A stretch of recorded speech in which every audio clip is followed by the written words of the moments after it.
بسم اللہ الرحمن الرحیم۔ دنیا کے اندر اللہ تعالیٰ کی بے شمار نعمتیں ہیں۔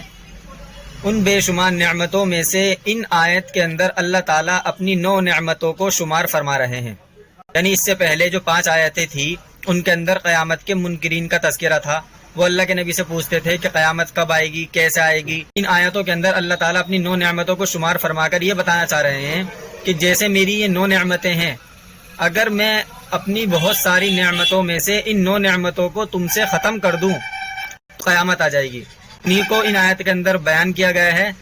دیکھتے ہیں اللہ تعالیٰ کی وہ 9 نعمتیں کیا کیا ہیں۔ اگر اللہ تعالیٰ ان کو ہم سے ختم کر دے تو قیامت آ جائے گی۔ آپ خود بھی دیکھیں گے کہ واقعی اگر اللہ تعالیٰ ہم سے یہ نعمتیں لے لیں تو سچ میں ہی قیامت آ جائے گی۔ یعنی آپ کا دماغ اس طرف کام کرے گا کہ اللہ تعالیٰ اگر ہم سے یہ نعمتیں ہٹا دیں اور چھین لیں تو قیامت آ جائے گی۔ انہی کو ان آیتوں کے اندر بیان کیا گیا ہے۔ کیا کیا نعمتیں ہیں ان کو دیکھتے ہیں۔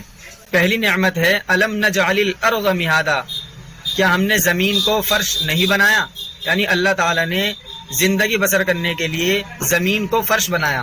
اگر اللہ تعالیٰ زمین کو ہوا کی طرح ہلکی بنا دیتے یا پانی کی طرح نرم بنا دیتے یا آگ کی طرح گرم بنا دیتے تو کیا انسان اس پر زندگی بسر کر سکتا تھا؟ ہرگز نہیں، انسان اس پر زندگی بسر نہیں کر سکتا تھا۔ اس لیے اللہ تعالیٰ نے زمین کو فرش بنایا، یہ ہمارے لیے ایک نعمت ہے۔ اس کے بعد میں جب اللہ تعالیٰ نے زمین بنا دی، زمین بنانے کے بعد زمین ڈگمگاتی تھی، ہلتی تھی، اس کے اندر ہلن تھی، جب اس پر آدمی چلے تو وہ ہلتی تھی، تو اس کے لیے اللہ تعالیٰ نے ہمارے لیے دوسری نعمت کیا کی؟ والجبال اوتادا، زمین کے اندر کیا کرا اللہ تعالیٰ نے؟ میخیں لگا دی، یعنی پہاڑوں کو زمین کے اندر گاڑ دیا اللہ تعالیٰ نے تاکہ زمین ہل نہ سکے۔ جس طرح کوئی چیز ہلتی ہے اس کے اندر کیل گاڑ دی جاتی ہیں تاکہ وہ ہلے نہ، اسی طرح زمین ہلتی تھی تو زمین کی ڈگمگاہٹ کو، زمین کے ہلنے کو بند کرنے کے لیے اللہ تعالیٰ نے زمین کے اندر پہاڑ گاڑ دیے۔ تیسری نعمت ہے وَخَلَقْنَاكُمْ أَزْوَاجًا، اور ہم ہی نے تمہارے جوڑے جوڑے بنائے۔ اللہ تعالیٰ نے پہلے زمین بنائی، اس کے بعد میں اس کی ڈگمگاہٹ کو بند کیا، اس کے بعد میں اللہ تعالیٰ نے انسانی جوڑے بنا دیے۔ جتنے بھی جاندار ہیں سب کے اللہ تعالیٰ نے جوڑے بنائے تاکہ آدمی عورت سے اور عورت آدمی سے سکون پا سکے اور انسانی نسل بڑھ سکے۔ چوتھی نعمت وَجَعَلْنَا نَوْمَكُمْ سُبَاتًا، اور ہم ہی نے تمہارے سونے کو راحت کی چیز بنایا۔ انسان صبح سے شام تک تھکا ہارا ہوتا ہے، دماغی ٹینشن، پریشانی، اس کے علاوہ اور بھی بہت ساری پریشانیوں کا سامنا کرنا پڑتا ہے، تو اللہ تعالیٰ نے جو ہماری نیند کو، ہمارے سونے کو راحت کی چیز بنا دیا۔ آدمی جب سو جاتا ہے تو دن بھر کی پریشانیاں، تکلیف اور اسی طرح دماغی تھکان سب ختم ہو جاتی ہے۔ تو یہ بھی اللہ تعالیٰ کی ایک نعمت ہے، یعنی سونا یہ بھی اللہ تعالیٰ کی ایک نعمت ہے۔ اور 5ویں نعمت ہے وَجَعَلْنَا اللَّيْلَ لِبَاسًا، اور ہم نے ہی رات کو لباس کی چیز بنایا۔ اب آپ دیکھیں جب انسان سوتا ہے تو سونے کے لیے اس کو سکون چاہیے۔ اگر آدمی دن میں سوئے سو تو جائے گا لیکن شور شرابے کی وجہ سے اس کو سکون حاصل نہیں ہوگا۔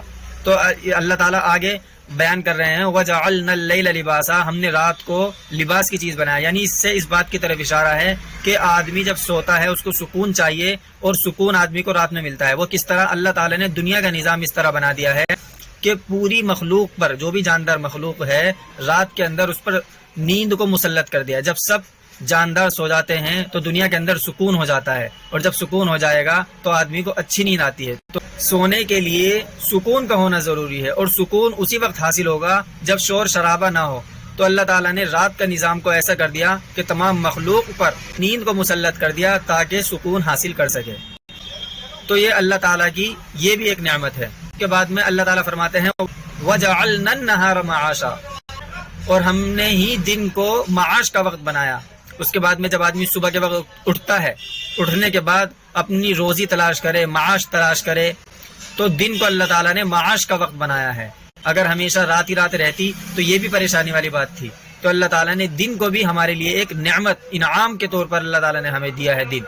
دن بھی ہمارے لیے ضروری ہے، رات بھی ہمارے لیے ضروری ہے۔ اگر ہمیشہ رات ہی رہتی تو انسان اپنی جو زندگی ہے اس کو گزارنا دشوار ہو جاتا، زندگی گزر نہ سکتی تھی۔ اس لیے اللہ تعالیٰ نے دن کو بنایا تاکہ وہ زندگی بسر کرنے کے لیے اپنے جو معاش ہے اس کو تلاش کر سکے۔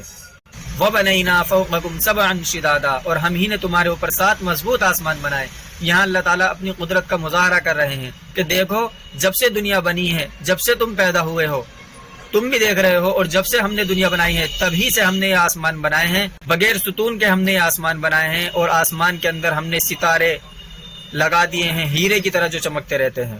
یعنی اس کی سجاوٹ آپ دیکھ سکتے ہیں، رات کو اگر ہم دیکھیں آسمان کو کتنا خوبصورت منظر نظر آتا ہے، تو یہ بھی اللہ تعالیٰ کی ایک نعمت ہے۔ وَجَعَلْنَا سِرَاجًا وَهَّاجًا، اور ہم ہی نے ایک روشن چراغ بنایا۔ اس سے مراد ہے سورج۔ سورج اگر نہ نکلے تو دن نہ نکلے، اس سے پوری دنیا روشن ہے، سارے بلب، ساری روشنی اس کے ساتھ میں فیل ہے۔ سورج سے ہمیں بہت سارے فائدے حاصل ہوتے ہیں، روشنی ملتی ہے، سورج سے کھیتی باڑیاں پکتی ہیں، سورج سے بے شمار فائدے ہیں۔ وَأَنزَلْنَا مِنَ الْمُعْصِرَاتِ مَاءً ثَجَّاجًا، اور ہم ہی نے پانی بھرے بادلوں سے خوب پانی برسایا۔ کیوں برسایا؟ آگے اللہ تعالیٰ اس کو بیان کر رہے ہیں، لِنُخْرِجَ بِهِ حَبًّا وَنَبَاتًا وَجَنَّاتٍ أَلْفَافًا، تاکہ ہم اس پانی کے ذریعے غلہ، سبزی اور گنجان باغ پیدا کریں۔ تو آپ ان کے اندر 9 نعمتیں ہیں، اگر آپ غور کریں گے تو آپ کو معلوم ہوگا کہ اگر یہ ساری چیزیں اللہ تعالیٰ ہم سے چھین لے تو یہ دنیا تباہ ہو جائے گی۔ اسی کو اللہ تعالیٰ بیان کر رہے ہیں کہ یہ ہماری 9 نعمتیں ہیں، اگر میں ان 9 نعمتوں کو تم سے سلب کر لوں تو تباہی آ جائے گی، یعنی قیامت آ جائے گی، اور قیامت کا آنا لازمی ہے، ضروری ہے، وہ آ کر ہی رہے گی۔ قیامت کا آنا ضروری ہے، وہ آ کر ہی رہے گی۔ قیامت جب آ جائے گی یہ ساری چیزیں ختم ہو جائیں گی۔ یہ ساری چیزیں ختم ہونے کے بعد دوسرا عالم قائم ہوگا جس کو عالم آخرت یعنی قیامت کہتے ہیں۔ اس کے بعد اللہ تعالیٰ حساب کتاب لیں گے اور سزا اور جزا بھی اللہ تعالیٰ ہی دیں گے۔ ان آیت کے اندر یہی بیان کیا گیا ہے۔